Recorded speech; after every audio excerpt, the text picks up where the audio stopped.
जानवी खुशी ने बताया माँ श्रीदेवी के जाने के बाद कैसा था हाल।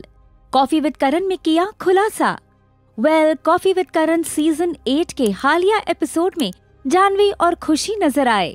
इस दौरान उन्होंने अपनी माँ और दिवंगत एक्ट्रेस श्रीदेवी को लेकर कई खुलासे किए।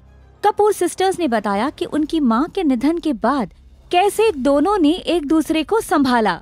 दरअसल शो के होस्ट करण जौहर ने उनसे उनकी माँ श्रीदेवी के निधन से जुड़े कुछ सवाल किए, जिसके जवाब में जानवी ने बताया कि हमारी माँ के निधन से पूरे परिवार को गहरा सदमा लगा था। वो हमारे लिए बहुत मुश्किल दौर था। बेशक मैं खुशी से बड़ी हूँ, लेकिन जैसे ही हमें ये खबर मिली, खुशी ने ही मुझे संभाला। खुशी पूरे परिवार को मजबूत रखने के लिए सख्त बनी रही। मुझे याद है जब फोन आया था तब मैं अपने कमरे में थी। मुझे खुशी के कमरे से रोने की आवाज आ रही थी। मैं रोते और चिल्लाते हुए उसके कमरे में घुस गई। लेकिन करण, मैं जो चीज आज तक नहीं भूली वो ये कि जैसे ही उसने मेरी तरफ देखा उसने रोना बंद कर दिया। वो बस मेरे पास बैठ गई और मुझे संभालने लगी। उसके बाद मैंने उसे कभी भी इस बारे में सोचकर रोते हुए नहीं देखा।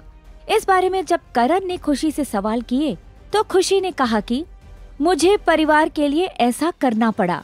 मैं इस घटना से उलझन में थी, लेकिन जानवी और मेरे पिता की मौजूदगी ने इससे उबरने में मदद की।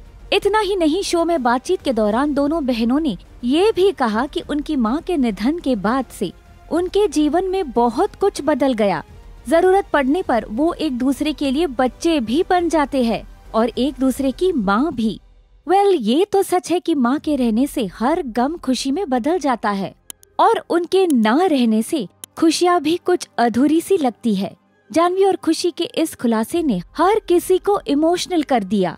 आप क्या कहना चाहेंगे इस पर नीचे कमेंट्स कर जरूर बताएं और लेटेस्ट अपडेट के लिए देखते रहिए बॉलीवुड नाउ।